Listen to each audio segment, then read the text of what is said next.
Assalamualaikum warahmatullahi wabarakatuh. Apa kabarnya teman-teman? Semuanya semoga dalam keadaan sehat walafiat ya. Nah, hari ini alhamdulillah kita bisa bertemu kembali di pembelajaran literasi masih di tema 5 yang part ketiga, masih di buku yang sama yang berjudul Wirausaha. Nah, hari ini Ibu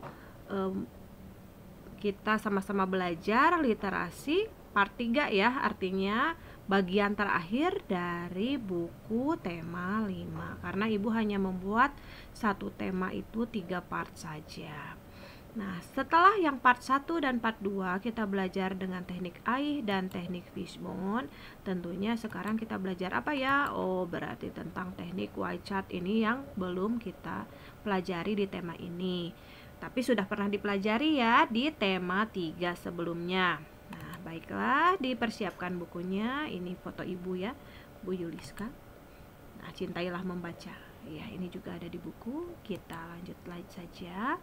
Dibuka buku tematik tema 5, teks 3 halaman 194 sampai 195.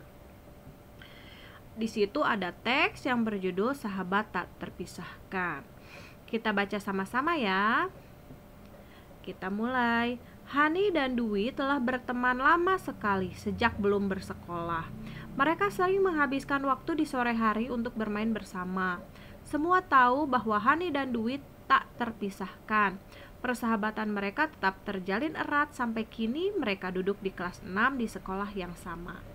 Dulu banyak teman yang meragukan bahwa persahabatan Hani dan Dwi akan bertahan lama karena latar belakang keluarga mereka yang jauh berbeda. Hani adalah anak seorang pengrajin batik yang sukses. Walaupun usaha orang tua Hani dimulai dengan membatik sendiri, kemudian memiliki beberapa pegawai, sekarang usaha orang tua Hani sudah berkembang sangat pesat. Mereka sudah memiliki beberapa cabang toko batik di kota untuk memasarkan batik karya mereka. Pegawainya juga semakin banyak. Sementara Dwi adalah anak seorang penjual kue yang sederhana.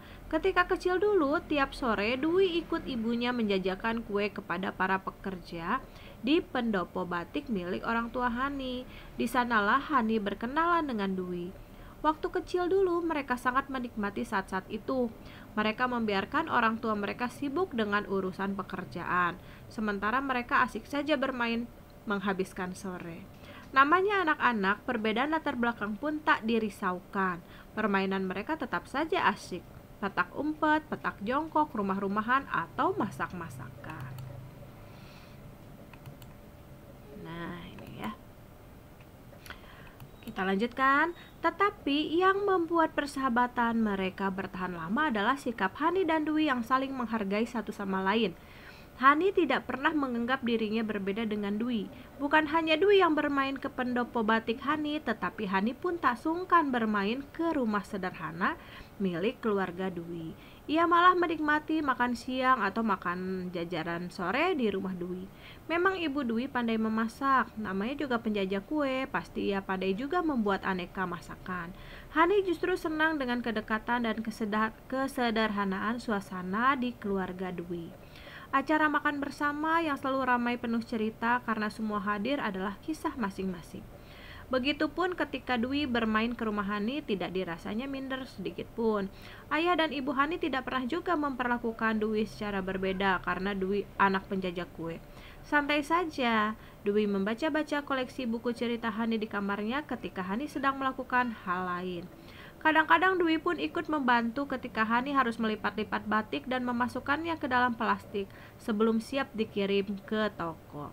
Dwi kagum dengan Hani dan keluarganya. Walaupun punya banyak pegawai, Hani dan saudara-saudaranya tetap terlibat untuk membantu usaha orang tuanya. Membantu sesuai usia dan kemampuan, terlihat bahwa mereka meraih sukses memang karena kerja keras. Itulah sahabat. Tak ada kata-kata yang perlu diucapkan untuk menyatakan sayang pada sahabat. Hanya diperlukan sikap yang tulus, tak pandang perbedaan, saling menghargai dan saling belajar. Rasa sayang yang tulus pada sahabat akan membentuk pertemanan yang indah dan tak terpisahkan. Jelas ya, yang ini juga ceritanya tidak terlalu sulit ya, mudah sekali dipahami. Nah, kita lanjut ke review bacaan teknik Y chart ya. Nah, ini dia diagramnya atau bagannya seperti ini ya. Kalau ya Y chart ya, bentuk huruf Y nih. Huruf Y. Nah, di sini ditulis hikmah yang terasa dalam bacaan. Lalu hal berkesan yang terlihat dalam bacaan, dan di sebelah yang ini hal berkesan yang terdengar dari bacaan. Karena ini pun sudah pernah kita bahas sebelumnya, maka untuk bacaan sahabat yang tak terpisahkan, Ibu tugaskan saja ya menggunakan teknik Y chart. Buat semenarik mungkin di buku tulis tematik, kemudian dikumpulkan kepada wali kelas masing-masing. Iya, alhamdulillah. Tak terasa pertemuan kita kali ini pun sudah selesai. Mudah-mudahan kita bisa bertemu kembali dalam kesempatan yang lain ya, mungkin di tema lain. Ibu juga belum tahu ya. Nah, Ibu ucapkan terima kasih sudah memperhatikan. Ibu akhiri dengan bacaan wassalamualaikum warahmatullahi wabarakatuh.